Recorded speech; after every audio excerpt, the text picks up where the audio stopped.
In this class, we are going to discuss about source transformation. As we know, there are two type of source in case of DC, that is voltage source and the current source. The voltage source having internal resistance as very low, whereas the current source having internal resistance is very high.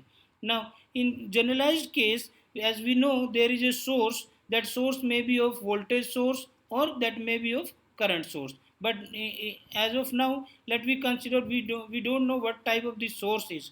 There is a load connected across this load. This source can be represented as voltage source, whereas this source can be represented as current source. That depends upon the representation of this internal resistance and magnitude of the quantity. In case of voltage source, this is voltage. In case of current source, this is current. Now, in case of voltage source, the internal resistance is connected in series with the magnitude of the source, and the load resistance, the voltage across the load is VL when IL current is flowing in the circuit. Similarly, when we are having a current source, the internal resistance of the current source is represented in parallel with the output of this source, and this current is divided in two parts. Here one current part of current is flowing internal resistance, that is I in. The another part of current is flowing through this load resistance, that is IL. This representation of voltage source can be equivalent to this current source and vice versa, and this is known as source transformation. Means current source can be converted into voltage source and voltage source can be converted into current source. Now, the equivalent representation of voltage source as a current source and vice versa is known as source transformation.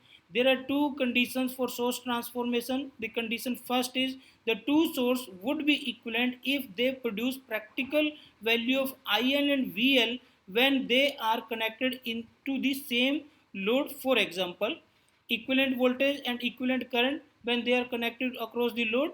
As since we know there is a source, this source may be a voltage source and current source, and we are having a load. This source can be represented as voltage source or current source depending upon the current and voltage in this load resistance. Now, in this particular circuit, if it is a voltage source, we don't have this load over here. This is your open circuit. Let it is terminal A and B.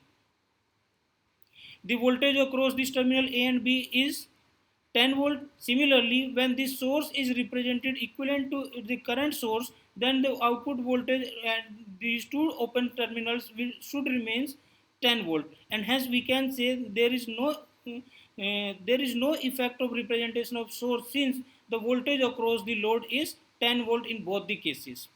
And hence for us this box is nothing but a black box, maybe having a current source, maybe having a voltage source. The another condition is the two equivalent source should provide the same open circuit voltage and the same short circuit current. Now, in this case, here we consider this the circuit is open and the voltage was in both the cases it was 10 volt, because here there is no current in this resistance and total voltage appear across A and B, and in this case the 5 ampere current will flow through this 2 ohm resistance, and hence the voltage across 2 ohm resistance is 10 volt, and both the networks are just equivalent to each other. Similarly, here if we are having a 10 ampere of current source, and that this is 10 ohm of resistance, the terminal voltage across these two elements is again 100 volt, the multiplication of these two, because when current is flowing through this path,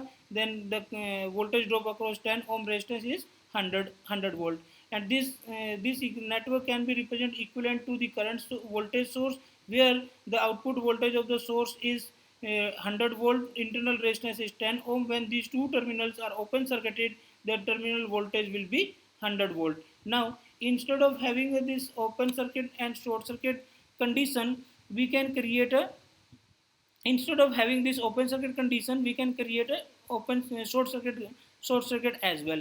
In this case, if we want to find out the magnitude of this current, and these two paths, terminal A and B are shorted. Now, with short circuit, the total current flowing in this path will be 10 divided by 2, and which is equals to 5.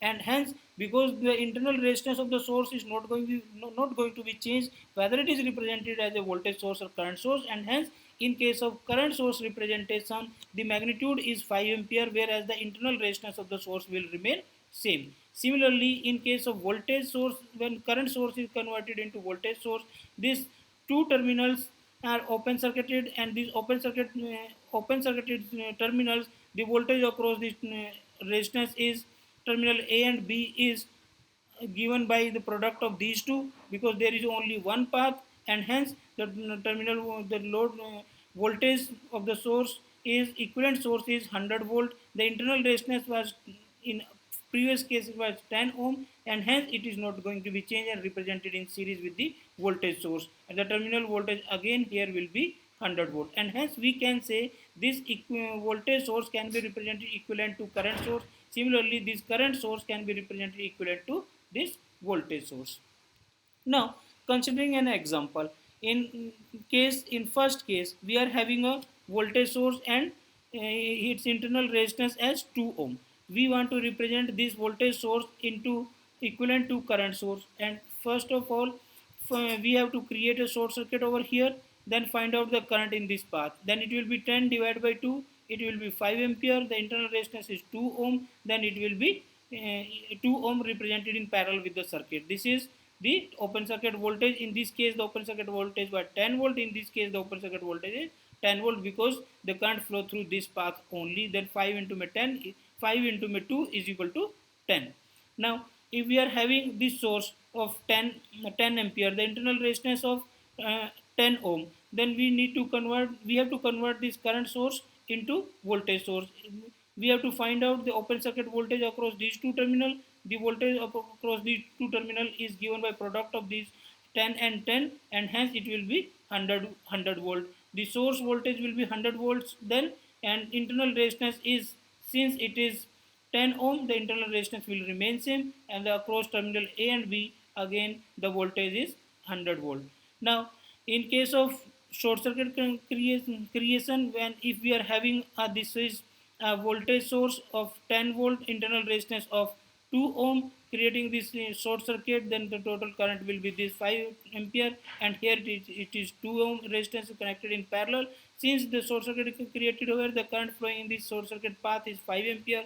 When this path is short circuited, the current always flow through a least resistance. In this path, short circuit path, the current will be here 5 ampere, which is same as that of this case. If we are creating the short circuit, here we are creating corresponding open circuit of the terminal A and B. Here we are creating the short circuit across terminal A and B.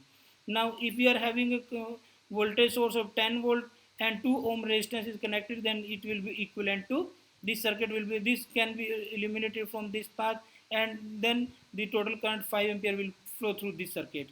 Now if we are having this current voltage source, this voltage source can be represented equivalent to this one, and these two circuits are same.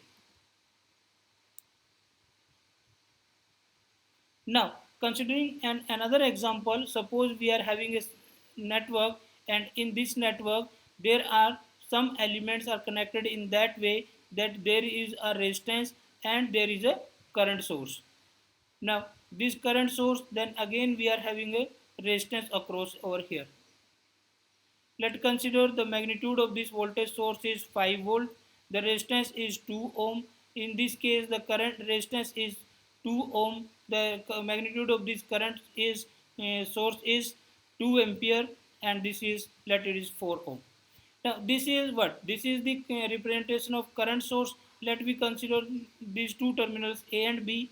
This is terminal A, this is terminal B. In across terminal A and B, separate out this representation of current source with its internal resistance, whatever connected in parallel, it is 2 ohm, this is 2 ampere.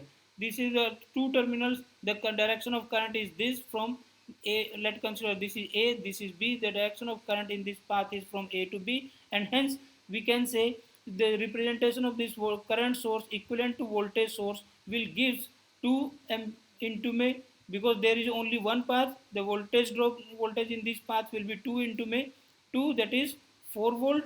And since the voltage across these two terminals A and B is having a magnitude of, this is plus, this is minus when current flowing through this circuit, then it is 4 volt, and hence this equivalent circuit can be represented as a source having magnitude plus minus of 4 volt in series with the internal resistance, that is 2 ohm. This resistance will remain same, and this is the equivalent representation of this current source into voltage source, and this network will get reduced from by transformation. Now it can be easily solved using a KVL or KCL methods. Now it is a simple single loop circuit, and this is plus minus 5 volt, this is 2 ohm, this is plus minus 4 volt, this is 2 ohm, and this is 4 ohm. Then we can solve this network by applying KVL in this loop, and hence the current of this element can easily be find out. This is what when we converted this current source into voltage source. Similarly, we can convert the voltage source into current source if we are having a different branch, that we are having this resistance and there is a voltage source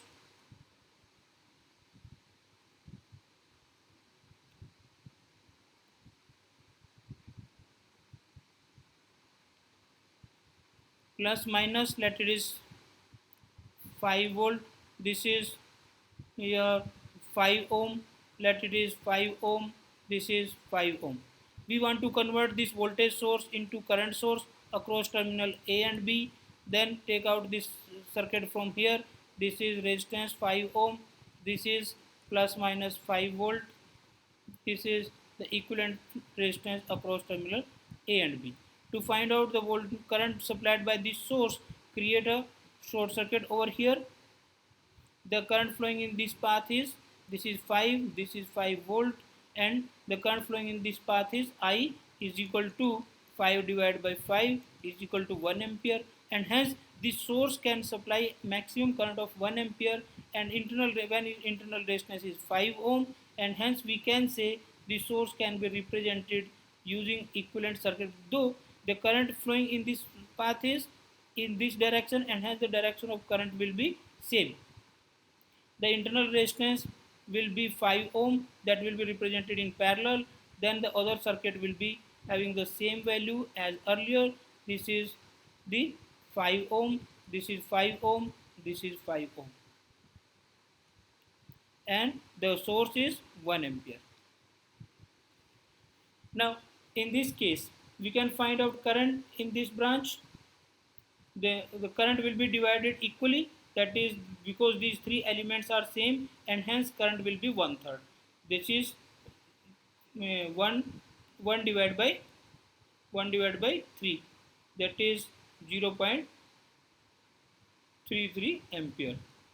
The current will be same in this element. When it is represented as voltage source, it will be 0.33 ampere, and hence with the representation or with the transformation of source from voltage to current and current to voltage, there is no effect over the current and voltage in the load, and here in load is considered 5 ohm, and in both the cases if we are considering this 5 ohm current and voltage across the 5 ohm resistance, it will remain same, and hence we can reduce this network by simplification of source transformation concept of applying source transformation. Voltage source can be represented as current source, and current source can be represented as a voltage source.